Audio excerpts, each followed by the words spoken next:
entitled Karen demands a VIP table at my restaurant, claiming to be a close friend of the owner. So I decided to play along, but what she didn't know was that I am the owner. Last Saturday night, this woman storms into my restaurant with 5 friends, completely bypassing our host stand. She's wearing designer everything and has this entitled smirk that immediately puts me on edge. I need the VIP section, she announces loudly enough for half the dining room to hear. The owner's my college roommate. Tell him Jessica Martinez is here. He always keeps table 7 open for me. I'm standing right there in my server apron, having just finished helping bus tables during our Saturday rush. I've owned this place for 3 years and have never seen this woman in my life. But something about her smugness made me genuinely curious about how far she'd take this lie. Let me check with management, I tell her, suppressing a grin. While she waits, Jessica starts telling her friends how she practically designed the menu and helped me get this place off the ground. Pure fiction, but her friends are eating it up, taking selfies and posting about their VIP treatment. I decide to seat them at table 7, our actual premium table with no listed prices, reserved for celebrity guests and special occasions. The menus I give them are our exclusive tasting collection, featuring items like Wagyu beef, imported lobster, and bottles of wine that cost more than most people's rent. Oh my god, he gave us the good menus, Jessica squeals to her friends. See? I told you we were tight. While serving them, Jessica keeps making increasingly bold claims. She tells everyone how she helped me choose the restaurant's color scheme, how she introduced me to my celebrity clients, and how I always comp her meals because she's basically a business partner. The breaking point came when she snapped her fingers at me and said, "Waiter boy, this champagne isn't expensive enough for my friends. Bring us your most exclusive bottle. You know, the one you saved for me." That's when I brought out our $200 Dom Perignon Vintage 2008. Jessica didn't even blink, just waved her hand dismissively and told her friends, "He always brings me the good stuff." Throughout the evening, they ordered like money was no object. Appetizers of Acetra caviar, multiple bottles of premium wine, dry-aged steaks, and desserts paired with rare cognac. Jessica kept live streaming parts of the dinner, bragging to her social media followers about her exclusive access and VIP lifestyle. The most insulting moment came when one of her friends asked what I did besides serving tables. Jessica laughed and said, "Oh honey, people like him never amount to anything. That's why successful people like us need to help them out with good tips." 2.5 hours later, they'd racked up a $4,800 bill. When I approached with the check, Jessica was in the middle of filming another video about how her restaurant was the hottest spot in the city. Her face went completely white when I placed the leather check presenter in front of her. She opened it, looked at the total, then looked again. This has to be wrong, she stammered, her confidence evaporating instantly. "There's no way this is right." Her friends crowded around, their jaws dropping as they saw the itemized list. $200 for champagne,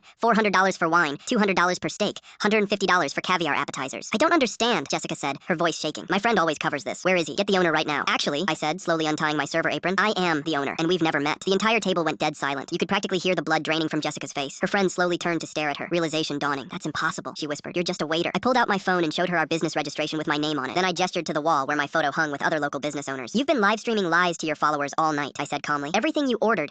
Everything you claimed about knowing me was false." Jessica tried every excuse in the book. She claimed mistaken identity, said she thought I was someone else's restaurant, even tried to argue that the prices were unmarked, so they shouldn't count. But the security cameras had captured everything, including her detailed claims about our supposed friendship and business relationship. Her friends had already started distancing themselves, with 2 of them quietly asking for separate checks for their portions. In the end, Jessica maxed out 3 different credit cards and had to call her parents to help cover the remainder. The most satisfying part? Her live stream was still running when I revealed the truth, and her followers got to watch the entire meltdown in real time. She left a 1-star review claiming false advertising, but it was quickly buried under hundreds of 5-star reviews from people who'd seen her videos and supported the restaurant. Sometimes the best lesson in humility comes with a very expensive price tag.